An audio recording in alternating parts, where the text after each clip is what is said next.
The black port. Black USB ports are the vanilla of the tech world. They represent USB 2.0, a standard launched in the year 2000, a time when we thought frosted tips were cool and the Y2K bug was going to end civilization. Because they were the universal standard for over a decade, they are still absolutely everywhere. On paper, USB 2.0 delivers 480 megabits per second, but don't let the marketing fool you. In the real world, once you factor in technical overhead, you're looking at a measly 35 to 40 megabytes per second. The biggest bottleneck is that these ports are half duplex. Imagine a single-lane bridge. Data can move in one direction at a time. It can send or it can receive, but it can't do both at once. If your drive tries to do both, it has to take turns, which kills your performance. For a wireless mouse or a basic keyboard, this is fine. Those devices are basically just whispering to your computer. But the nightmare starts when you try moving actual files. Backing up 50 gigabytes of photos over a black port will take you 20 minutes minimum. If you plug a modern high-speed SSD into one of these, you've just turned a $200 piece of hardware into a paperweight that performs worse than a thumb drive you found in a parking lot.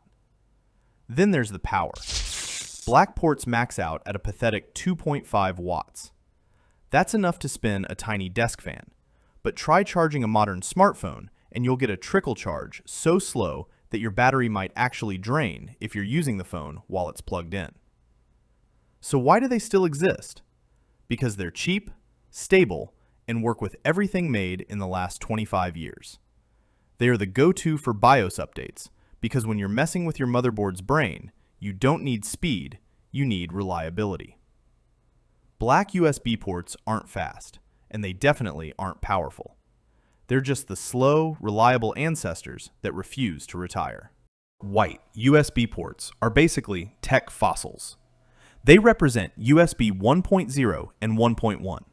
The digital dark ages of 1996. Back then, the plan was to replace the absolute nightmare of serial and parallel ports that cluttered the back of every PC with one universal connector. It was a noble goal, but the execution was borderline offensive by today's standards.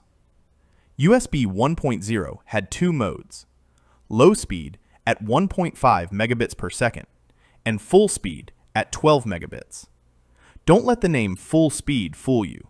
It's the tech equivalent of trying to fill a swimming pool with a cocktail straw. In real-world performance, you were lucky to hit 1.5 megabytes per second. To put that in perspective, transferring a standard 700 megabyte CD would take nearly 8 minutes. That's assuming perfect conditions, which in the late 90s were about as common as a stable internet connection. Just like their black successors, these ports were half duplex, meaning they couldn't send and receive data at the same time. But because they were so remarkably slow, you felt every single bottleneck. They were perfectly fine for keyboards, mice, and early joysticks, but trying to use an external hard drive or a scanner was an exercise in masochism. It technically worked, but only in the same way that a tricycle technically works for a highway commute. By the time USB 2.0 arrived in 2000, white ports became obsolete almost instantly. If you find one today, you aren't looking at a computer, you're looking at a museum piece. They were the humble, painfully slow beginning of a revolution that eventually took us from 1.5 megabits to 40 gigabits in less than 30 years. We've come a long way, but we definitely don't miss the white port. The blue port. Blue USB ports are arguably the most iconic color in the ecosystem. They represent USB 3.0, launched in 2008 and marketed as super speed. The bright blue plastic was a deliberate choice by marketing teams to stop people from accidentally plugging their high-speed drives into the slow black ports. If you see blue, you're looking at a massive performance jump. On paper, USB 3.0 delivers 5 gigabits per second, or about 625 megabytes per second. In the real world, you'll likely see between 300 and 400 megabytes per second. While that's lower than the box claims, it's still a decade ahead of USB 2.0. A 50 gigabyte backup that took 20 minutes on a black port now finishes in about 3. The secret sauce is inside the connector. While USB 2.0 had 4 pins, USB 3.0 added 5 more, bringing the total to 9. These extra pins enabled full duplex communication. Remember that single-lane bridge we talked about? USB 3.0 turned it into a two-way highway. The port can now send and receive data at the same time, meaning your external SSD can walk and chew gum simultaneously without its performance collapsing. But here is where we enter the realm of corporate insanity.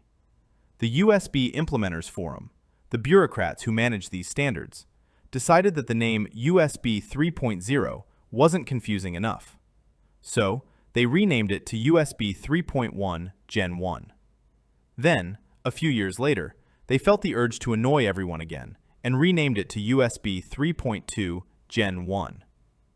Let me be clear. USB 3.0, 3.1 Gen 1, and 3.2 Gen 1 are the exact same 5 gigabit technology. It's the same hardware, just with a different coat of gaslighting. Whether the label says 3.0 or 3.2, blue means faster than black. But in a world of 40 gigabit speeds, it's no longer the king of the hill. It's just the reliable middle child of the family. Teal USB ports. Teal USB ports, sometimes called light blue or cyan, represent the overachiever of the family, USB 3.1 Gen 2. This port doubles the speed of the standard blue ones, moving from 5 gigabits per second to 10. In the real world, you're hitting speeds between 700 and 900 megabytes per second. This is genuinely fast. Fast enough that for most people, the port is no longer the bottleneck. Launched in 2013, this standard suffered the same corporate identity crisis as the blue port.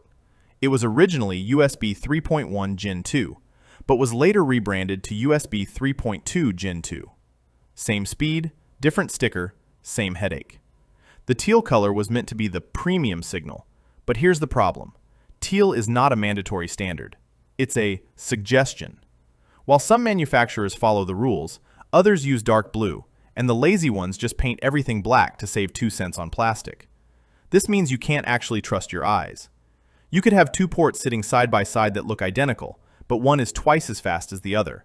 Unless the manufacturer printed a tiny 10 or a Super Speed Plus logo next to it, you're basically playing Russian roulette with your file transfer speeds. Does it matter for your mouse or keyboard? Absolutely not. A wireless mouse couldn't saturate a 10 gigabit connection if its life depended on it. These ports are built for the heavy hitters, professional video capture cards, and high-end external SSDs. If you're editing 4K video directly off a drive, Teal is your best friend. However, Teal represents the last stand of the rectangular USB Type-A connector. This shape has a physical speed ceiling of 10 gigabits per second. To go any faster, the industry had to move to the smaller, flippable USB Type-C. So if you see a Teal port, you're looking at the absolute peak of 1990s rectangular technology. It's the fastest it will ever be before it eventually gets replaced by a port that actually lets you plug it in on the first try. Red and yellow. Red USB ports are where the color equals speed logic completely falls apart. Up until now, a new color meant a faster lane, but red is a different beast entirely. It's not about how fast your data moves, it's about how much juice the port can pump out. Red usually indicates always on or sleep and charge functionality. This means the port stays powered even when your laptop is shut down or your PC is in a coma. It's designed to let you charge your phone, earbuds, or smartwatch overnight without having to keep your entire cooling system running. But here's the catch. The red color tells you absolutely nothing about data speed. Depending on the manufacturer, a red port could be a lightning-fast 20 gigabit connection, or it could be a geriatric USB 2.0 port that just happens to have extra electricity. It's a charger first and a data port second. Then we have the yellow ports, which follow the same always-on logic, but usually show up on business laptops like ThinkPads instead of flashy gaming rigs. Yellow ports are the boring version of red. They usually provide a steady 5 gigabit connection while serving as a reliable power bank for your mobile office. The real gotcha with these ports is that they often won't work out of the box. You might plug your phone in at night only to wake up to a dead battery because the always-on feature was disabled in the BIOS by some corporate bureaucrat. There is no universal standard here. It's a lawless wasteland of manufacturer settings. And then there's Orange. Orange is the wild card. Sometimes it means high retention, ports that physically grab your cable tighter. Sometimes it's Intel's version of a charging port. And sometimes the manufacturer just had extra orange plastic lying around. Finally, we have USB-C, the place where the color-coding dream went to die. We've gone from a world of helpful colors to a world of squinting at tiny microscopic icons. So there you have it, the complete chaotic rainbow of the USB ecosystem. A system designed to make our lives easier, but ended up making us look like we're trying to solve a Rubik's Cube just to plug in a webcam. I hope you found this trip through the plastic rainbow helpful, or at least less confusing than a USB 3.2 Gen 2x2 manual.